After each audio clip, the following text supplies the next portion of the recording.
অশোকনগরে শুভেন্দু অধিকারী সভাস্থল শোধন করল তৃণমূল। তৃণমূল কর্মীরা দিলেন জয় বাংলা স্লোগান, পাল্টা জয় শ্রীরাম স্লোগান দিলেন বিজেপি কর্মীরা। তৃণমূলের বিরুদ্ধে দুর্নীতির অভিযোগে রবিবার অশোকনগরে কর্মসূচি ছিল শুভেন্দু অধিকারীর। অশোকনগর বিল্ডিং মোড় থেকে গোলবাজার পর্যন্ত মিছিল করেন বিরোধী দলনেতা। গোলবাজারে পৌঁছে সভাও করেন শুভেন্দু অধিকারী। বিরোধী দলনেতা ফিরে যাওয়ার পরই সভাস্থল শোধনে নামে তৃণমূল। দুধ গঙ্গা জল ঢেলে ওই জায়গা শোধন করতে দেখা যায় অশোকনগর কল্যাণগড় পুরসভার তৃণমূল কাউন্সিলরদের। ভারতবর্ষের সব থেকে বড় মির্জাফর শুভেন্দু অধিকারী, উনি অশোকনগরের পবিত্র মাটিকে অপবিত্র করে গেছে। আমরা সেই জন্য গঙ্গা জল দিয়ে সেই জায়গা আবার শুদ্ধ করে পবিত্র করি।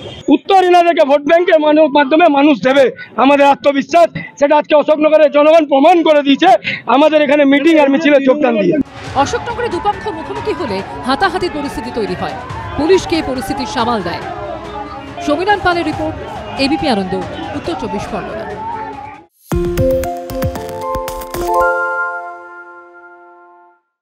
সর্বভারতীয় প্রবেশিকা জেইই মেন্স এমনকি জেইই অ্যাডভান্সের ফল প্রকাশিত হয়েছে, কিন্তু রাজ্য জয়েন্ট পরীক্ষার ফল কবে প্রকাশিত হবে তার কোনো সদুত্তর মিলছে না। 27 এপ্রিল রাজ্য জয়েন্টের পরীক্ষা হয়, 2 মাস পেরোতে চলল, এখনো রেজাল্ট বেরোলো না। 2022 সালে 30 এপ্রিল রাজ্য জয়েন্টের পরীক্ষা হয়েছিল, ফল প্রকাশিত হয় 17 জুন। 2023 সালেও পরীক্ষা হয় এপ্রিল মাসের 30 তারিখে, 26 মে ফল প্রকাশিত হয়। 2024 সালে রাজ্য জয়েন্টের পরীক্ষা হয় 28 এপ্রিল, ফল প্রকাশিত হয় জুন মাসের 6 তারিখে। এই পরম্পরা ভেঙে এই বছর এখনো অধরা রেজাল্ট, যার জেরে উদ্বিগ্ন রাজ্যের জয়েন্ট পরীক্ষার্থীরা। আইএসসি পরীক্ষায় পাশ করে জয়েন্টে বসেছিলেন ঢাকুরিয়ার বাসিন্দা দেবাঞ্জন সেন। রেজাল্ট বেরোতে দেরি হওয়ায় কয়েক লক্ষ টাকা খরচ করে বেসরকারি প্রতিষ্ঠানে ভর্তি হতে বাধ্য হয়েছেন তিনি।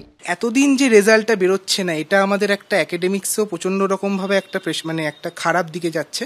আমি এলিজিবল হওয়া সত্ত্বেও আমার যেখানে কম পয়সায়, আমি ক্লিয়ারলি বলছি কম পয়সায় আমার যেখানে আমি একটা ভালো কলেজে পড়তে এলিজেবল, সেখানে বা যারা সেখানে আমাকে বেশি পয়সা দিয়ে ম্যানেজমেন্ট কোঠায় অন্যান্য প্রাইভেট কলেজে আমাকে সেখানে এনরোল হতে হচ্ছে।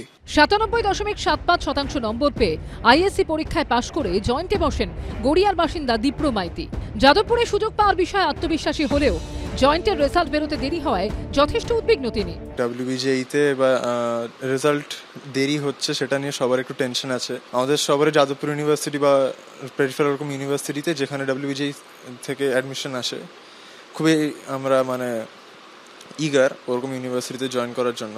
তো এই জন্যই আমরা একটু টেন্সড আছি যে কি কখন রেজাল্ট আসতে চলেছে বা আমাদের জয়েনিং ডেট কখন হতে পারে। পরীক্ষার্থীদের পাশাপাশি বিরক্ত অভিভাবকরাও। সে পাশ করলো, সে ভালো মার্কস পেলো, আলটিমেটলি সে তার ডিজায়ার্ড জায়গাটায় যেতে পারলো না। এর মূল্যায়নটা কি করে হবে? আমাদের প্রত্যেকের যেরকম সামর্থ্য অনুযায়ী আমরা আমাদের সন্তানকে মানুষ করছি এবং তার একটা রিফ্লেকশন আমরা বলি যে কর্মই জীবন। তা সেই কর্মের মূল্যায়নটা কি আদৌ হচ্ছে? এটা তো আমার কর্মের উপর সবকিছু ডিপেন্ড করছে না। এখন শুধু ইঞ্জিনিয়ারিং এ ভর্তির জন্য রাজ্যের জয়েন্ট পরীক্ষা হয়। পরীক্ষার্থীদের প্রথম পছন্দই থাকে যাদবপুর বিশ্ববিদ্যালয়। শিক্ষকদের একাংশের দাবি, সমস্যার মূল কারণ ওবিসি সংরক্ষণ নিয়ে রাজ্য সরকারের অবস্থান স্পষ্ট না করা।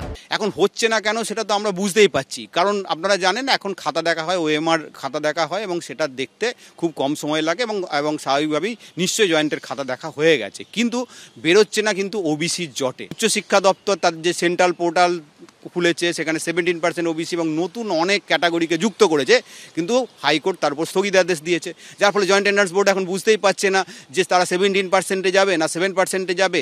রাজ্য সরকারের নতুন ওবিসি বিজ্ঞপ্তিতে অন্তর্বর্তী স্থগিতাদেশ দিয়েছে কলকাতা হাইকোর্ট। ফলে রাজ্যে জয়েন্টের ওবিসির মেধা তালিকা নিয়ে অনিশ্চয়তা তৈরি হয়েছে। ফল কবে প্রকাশিত হবে নির্দিষ্ট করে বলতে পারছে না জয়েন্ট এন্ট্রান্স বোর্ড। কিছুদিনের মধ্যে ফল প্রকাশের তারিখ জানানো হবে বলে বোর্ড সূত্রে খবর। কৃষ্ণেন্দু অধিকারীর রিপোর্ট, এবিপি আনন্দ, কলকাতা।